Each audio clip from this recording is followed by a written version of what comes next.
राज्यामध्ये गेले काही दिवस मोठ्या प्रमाणात अतिवृष्टी चाललेली आहे। साधारणपणे आतापर्यंत 975.5 मिलीमीटर एवढा पाऊस पडलेला आहे, जो सरासरीच्या 102% इतका आहे। काही भागामध्ये पूर परिस्थितीमुळे लोक अडकलेले आहेत। बीडमध्ये रेस्क्यू ऑपरेशन आपण चालवलं आहे, धाराशिवमध्ये रेस्क्यू ऑपरेशन चालवलेलं आहे। धाराशिवला आता 27 लोकांना हेलिकॉप्टरच्या मदतीने एनडीआरएफने बाहेर काढलंय। 200 लोकांना अजून वेगवेगळ्या ठिकाणी सुरक्षित ठिकाणी हलवलेलं आहे। आमचे आपत्ती व्यवस्थापन मंत्री गिरीश महाजन त्या ठिकाणी आहेत। त्यांनी ॲडिशनल हेलिकॉप्टरची मागणी केली आहे। तीही मी जी काही आपले मिलिटरी आहे त्या मिलिटरीशी बोलून अजून कुठून आपल्याला ॲडिशनल हेलिकॉप्टर आणता येतील का अशा प्रकारचा प्रयत्न देखील चाललेला आहे। विशेषतः गेल्या काही दिवसांमध्ये अहिल्यानगर, जळगाव, सोलापूर, बीड आणि परभणी या भागामध्ये अतिशय मोठ्या प्रमाणात अतिवृष्टी झालेली आहे। जवळपास यामध्ये 8 जणांचा मृत्यू झालेला आहे, 10 जण हे जखमी झालेले आहेत। आता एनडीआरएफ आणि एसडीआरएफच्या 17 तुकड्या या सगळ्या भागामध्ये त्या ठिकाणी काम करतायत।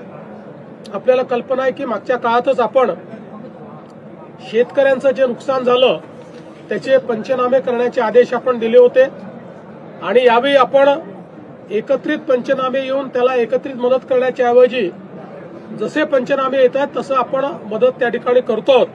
त्यामुळे आतापर्यंत आपण 31,64,000 शेतकऱ्यांना 2,215 कोटी रुपयाची मदत करण्याचे GR काढलेले आहेत। यातले जवळपास आता 1,829 कोटी रुपये जिल्ह्यांमध्ये जमाही झालेले आहेत आणि ते पुढच्या 8 ते 10 दिवसामध्ये म्हणजे सुरुवात तर खात्यामध्ये जमा करायला केलीच आहे, पण पूर्ण जमा व्हायला त्याला तेवढा वेळ लागतो। पुढच्या 8 ते 10 दिवसामध्ये हे पैसे जे आहेत ते त्या ठिकाणी आम्ही जमा करणार आहोत। त्यामुळे जवळपास हे 2,215 कोटी रुपये हे तर जमा होतीलच, पण यासोबत अद्यापही हे काम थांबलेलं नाहीये, कारण नवनवीन ठिकाणी पाऊस पडतोय, त्या ठिकाणचे पंचनामे करणे आणि त्या ठिकाणी मदत करणे हे आता ऑनगोईंग काम राहणार आहे। त्यामुळे एखाद्या जिल्ह्यामध्ये आता आपल्याला जरी कमी पैशाची मदत दिसत असली तरी तिथलं काम चाललेलं आहे, ते काम काही थांबवलेलं नाहीये। आता जर एका तालुक्याचे रिपोर्ट आले तर एका तालुक्याला मदत करून टाकायची, अशा प्रकारचं धोरण आम्ही ठेवलं आहे, जेणेकरून ही तातडीची मदत जी आहे ही शेतकऱ्यांना मिळाली पाहिजे। यासोबत मृत्यू असेल किंवा दुर्दैवी घटना असतील त्याला मदत करण्याच्या संदर्भातले अधिकार हे जिल्हाधिकाऱ्यांच्या स्तरावर दिलेले आहेत। जनावरांचं जे नुकसान आहे त्या संदर्भातले अधिकारही आपण लोकल स्तरावर दिले आहेत। पुरामुळे जे काही घरांची हानी होते त्याचे अधिकार हे लोकल स्तरावर जिल्हाधिकाऱ्यांना आपण दिलेले आहेत आणि त्यांना उणे पद्धतीने देखील त्याचा विड्रॉल करता येईल अशा प्रकारची व्यवस्था आपण उभी केलेली आहे, जेणेकरून पैशाची त्या ठिकाणी कुठलीही कमतरता पडणार नाही। आज मंत्रिमंडळामध्ये याचा एक सविस्तर आढावा घेण्यात आलेला आहे। कुठल्या जिल्ह्यामध्ये काय परिस्थिती आहे याचा संपूर्ण आढावा आम्ही सगळ्यांनी घेतलेला आहे।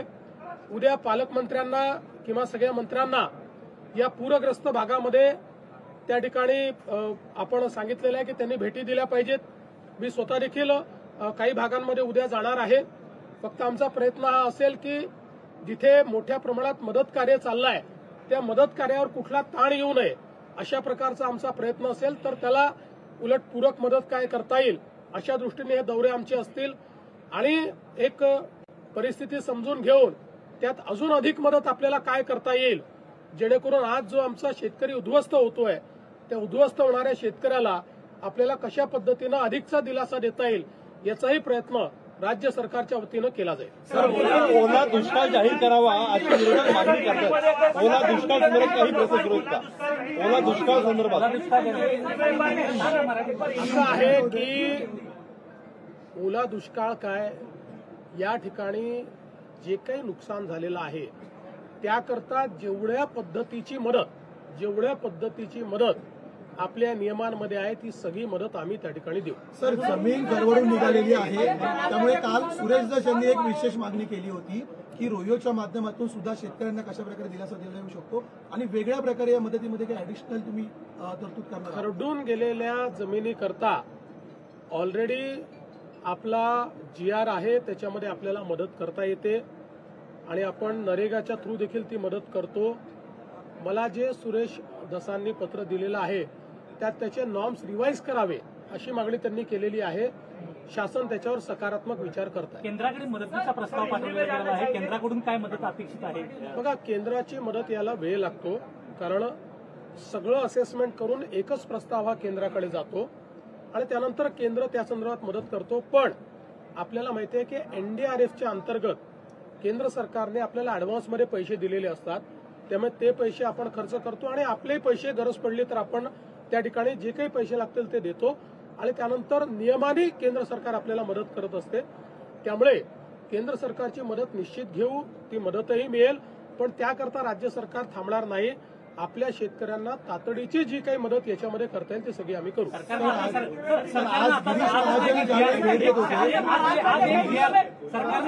बाहेर काढलेला आहे, त्यामध्ये 1339 कोटी रुपये जून, जुलै, ऑगस्ट या 3 महिन्यासाठी म्हटलेलं आहे. तुम्ही म्हणाल की 2215 कोटी रुपये काय नेमकं असं आहे. मी पुन्हा सांगतो, सातत्याने आम्ही GR काढतो आहोत.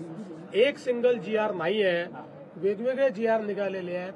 या सगळ्या GRची आतापर्यंत आम्ही रिलीज केलेले जे पैसे आहेत ते 2215 कोटी रुपये आहेत. 2215 कोटी 31,64,000 शेतकऱ्यांकरता. यातले जे खालपर्यंत पोहोचलेले आहेत ते 1829 कोटी पोहोचले आहेत, उरलेले 1-2 दिवसात पोहोचतील. याचं वाटप सुरू झाल्यानंतरही त्याला पूर्ण होण्याकरता 10 ते 12 दिवस लागतात. सर, आज गिरीश महाजन काही ठिकाणी अशी परिस्थिती दिसली की पोचता येणं शक्य नाही आहे त्या ठिकाणी अद्यापही. अशा ठिकाणी तातडीची म्हणजे पुनर्वसन तर आहेच, मात्र तातडीची मदतही त्या ठिकाणी आपण करतो आहोत. जसं मी सांगितलं, काही ठिकाणी लोकांचं स्थलांतरण केलेलं आहे. ज्यांचं स्थलांतरण केलं आहे त्यांच्या पिण्याच्या पाण्याची, जेवणाची व्यवस्था आपण केली आहे, राहण्याची व्यवस्था आपण केलेली आहे. जोपर्यंत त्यांच्या भागातलं पाणी कमी होत नाही आणि त्या ठिकाणी सफाई होत नाही तोपर्यंत त्यांची सगळी व्यवस्था सरकारच्या वतीनं केली जाईल.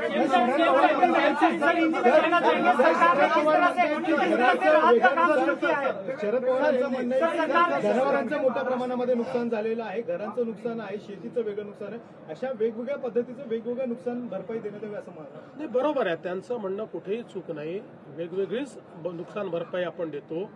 म्हणून मी सांगितलं की आपण ऑलरेडी सगळ्या कलेक्टरांना घराच्या नुकसानीबद्दल त्या ठिकाणी अधिकार दिलेले आहेत, जनावराच्या नुकसानीबद्दल अधिकार दिलेले आहेत. त्याचं स्टँडिंग ऑर्डर आपण काढलेला आहे.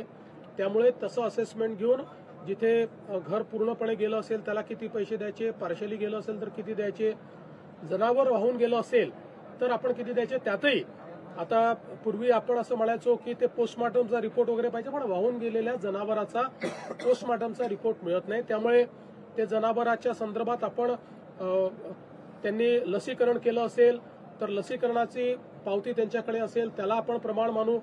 काही ठिकाणी ग्रामसभेने किंवा सरपंचांनी किंवा जो ग्रामसेवक आहे त्यांनी सगळ्यांनी मिळून जर सर्टिफाय केलं की याच्याकडे जनावरं होती आणि ही वाहून गेलेली आहेत तर ते देखील आपण मान्य करू. अशा सगळ्या प्रकारच्या शिथिलता आपण आणतो. त्यामुळे घरांकरता, जनावरांकरता आणि शेतीकरता वेगवेगळ्या प्रकारची नुकसान भरपाई देण्यात येणार. या पुरामुळे अनेकांचे संसार जे आहेत त्यांना खाण्यापिण्याची काही व्यवस्था आलेला आहे. नवरात्रोत्सव संसार उघड्यावर पडलेले आहेत, त्यांना खाण्यापिण्यापासून तर अगदी त्यांच्या काय वस्तू लागत आहेत त्याची काय आपण व्यवस्था करू. असे की पूरग्रस्तांकरता ज्यांना आपल्याला स्थलांतरित करावं लागलंय त्यांच्याही करता आपण व्यवस्था केलेल्या आहेत. जे स्थलांतरित झाले नाही पण ज्यांच्या घरी नुकसान झालेलं आहे त्यांनाही आपण स्टँडिंग GR कडून मदत करतो. नवरात्रोत्सव सुरू आहे, बऱ्याच वर्षानंतर असा पूर परिस्थिती महाराष्ट्रात उद्भवली आहे. गणेशोत्सव मंडळ असतील, नवरात्रोत्सव मंडळ असतील, सामाजिक संस्था असतील, त्यांना काय आवाहन कराल? कारण कोल्हापूरमध्ये आपण अशा प्रकारची मला असं वाटतं की शेवटी अशा परिस्थितीमध्ये समाजातल्या लोकांनी मदत करणं हे देखील महत्वाचं असतं, संस्थांनी मदत करणं देखील महत्वाचं असतं. त्यामुळे ज्याला जे शक्य आहे त्यांनी ती मदत केली पाहिजे. पण सरकार मात्र कुठेही मदतीमध्ये मागे राहणार नाही. उद्धव ठाकरे म्हणतात की मराठवाड्याला सापत्य वागणूक दिली जाते. कुठलेही मंत्री असतील, मुख्यमंत्री असतील, ते अद्याप मराठवाड्याकडे फिरकले नाहीत. केंद्राकडून एक 10,000 कोटीची मदत दिली पाहिजे. पहिल्यांदा तर जवळजवळ सगळे पालकमंत्री आपापल्या क्षेत्रात जाऊन आले, मराठवाड्यात जाऊन आलेले आहेत आणि उद्या देखील जाणार आहेत. मी स्वतःही जाणार आहे. आता खरं म्हणजे मला याचं राजकीयकरण करायचं नाही, पण अशी मागणी उद्धवजींनी करणं हे किती हास्यास्पद आहे. कारण त्यांच्या काळामध्ये ज्यावेळेस अशा प्रकारची घटना झाली होती त्यावेळेस लाल कार्पेटवर काय झालं होतं मला आता त्याच्यात जायचं नाहीये. पण ठीक आहे, त्यांनी राजकारण करू नये अशी माझी अपेक्षा आहे. लोकांना अशा काळामध्ये राजकारण अपेक्षित नसतं. सगळ्यांनी मिळून लोकांना मदत केली पाहिजे. पण दुर्दैवाने आपल्या राज्यामध्ये काही पक्षांना प्रत्येक गोष्टीत राजकारण करायचं असतं. त्यामुळे मी त्यांच्या राजकारणाकडे लक्ष देणार नाही. यामध्ये जी काही मदत आहे ती आम्ही करू आणि केंद्र सरकारने मदत करेल. आज कैबिनेट की बैठक में महाराष्ट्र में जो बाढ़ की परिस्थिति तैयार हुई है इसके ऊपर विस्तार से चर्चा हुई. कुल मिलाकर अभी तक 975 मिलीमीटर की बारिश हुई है, जो एवरेज के 102%, सरासरी के 102% इतनी ये बारिश है. विशेष रूप से धाराशिव, अहिल्यानगर, जलगांव, सोलापुर, बीड़, परभणी, इसमें पिछले कुछ दिनों में बहुत ज्यादा बारिश हुई है. धाराशिव में एनडीआरएफ की मदद से हेलीकॉप्टर से लोगों को बाहर निकाला गया है. कई लोगों को अलग अलग जगह पर उनके लिए रहने की व्यवस्था, खाने की व्यवस्था ही सरकार की ओर से की गई है. करीब एनडीआरएफ और एसडीआरएफ के 17 डिवीजन इसके रेस्क्यू ऑपरेशन में काम कर रहे हैं. इसके साथ साथ हमने ये तय किया है कि किसानों को तुरंत मुआवजा भी दिया जाए. उस दृष्टि से लगातार जो हम लोग रिपोर्ट आते हैं उस रिपोर्ट के ऊपर हम लोग उनके लिए जो हमारे स्टैंडिंग ऑर्डर्स है उसके अनुसार पैसा रिलीज कर रहे हैं. अभी तक राज्य सरकार ने 2,215 करोड़ रुपए के जीआर निकाले, ऑर्डर्स निकाले, जिससे 31,64,000 किसानों को फायदा होगा. इनमें से 1,829 करोड़ रुपए वितरित भी किया गया है. बचा हुआ भी 1-2 दिन में वितरित करेंगे. अगले 10 दिनों में किसानों के खातों में ये पैसा जाएगा. साथ साथ ये काम रुका नहीं है. जहां पर अभी भी बारिश हो रही है वहां के रिपोर्ट्स तैयार करना ये चल रहा है. तो साइमल्टेनियस काम चल रहा है. ये काम कहीं पर भी रुका नहीं है. अगर एक तालुका का भी रिपोर्ट आता है तो उस एक तालुके को भी हम लोग मदद दे रहे हैं. हमने कहीं पर भी उसमें रुकने का काम नहीं किया है.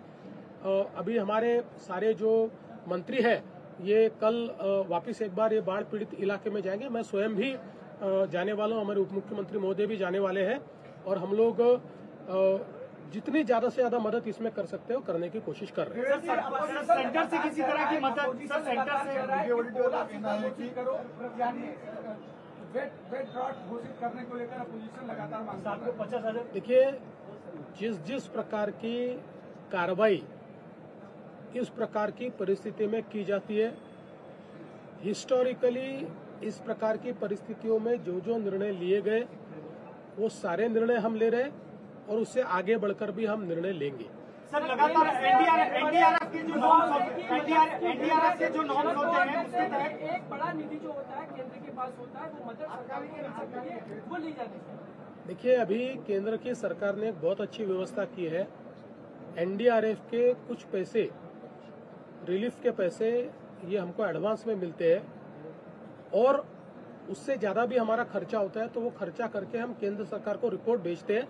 उस रिपोर्ट के आधार पर केंद्र सरकार हमको वो पैसा देती है. इसलिए हम लोग जो एनडीआरएफ में हमारे पास उन्होंने डिजास्टर मैनेजमेंट में पैसा दिया हुआ है इस प्रकार की आपदा के लिए, उसको भी हम इस्तेमाल करेंगे. उससे ज्यादा पैसा लगने वाला है वो हम राज्य सरकार की ओर से खर्चा करेंगे. उसमें से जो एडमिसिबल है वो केंद्र सरकार की ओर से मिलेगा, जो एडमिसिबल नहीं है वो राज्य सरकार देगी. सर, अभी तक कितने लोगों की मौत हो गई है और कितने लोगों को शिफ्ट किया गया है? 8 लोगों की मौत हुई है, 10 लोग घायल हैं. हेलीकॉप्टर से रेस्क्यू ऑपरेशन चल रहा है और अधिक हेलीकॉप्टर मिल सकते हैं क्या, ऐसा मुझे हमारे जो आपत्ति व्यवस्थापन मंत्री है गिरीश महाजन जी वो स्पॉट पर है, उनका मुझे कॉल आया था.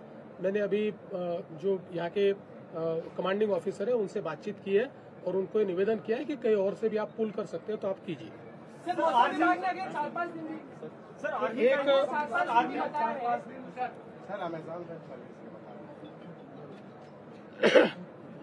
साधारणपणे पाऊस जो आहे तो अजून चालूच आहे। विशेषतः असं लक्षात येतं की एक कमी दाबाचा पट्टा पुन्हा तयार होतोय। हा जर पट्टा मॅच्युअर झाला तर 27-28 तारखेकडे पुन्हा एकदा अतिवृष्टीची संभावना आहे। त्यामुळे त्याची काळजी प्रशासनही घेईल, शेतकऱ्यांनीही जी काळजी घेता येईल ती काळजी त्या संदर्भात घेतली पाहिजे, अशा प्रकारचं आव्हान आमचं आहे। अभी बारिश लगातार चल रही है, एक लो प्रेशर बेल्ट भी तैयार हो रहा है। अगर ये मैच्योर होता है तो 27-28 के दरमियान वापस बड़े पैमाने पर बारिश हो सकती है, ऐसा अंदाजा है। तो हम लोग प्रशासन की दृष्टि से भी तैयार रहेंगे और नागरिकों को और किसानों को भी हम अपील करते हैं कि उन्होंने भी जो उनकी तरफ से हो सकते हैं वो एहतियात बरतनी चाहिए।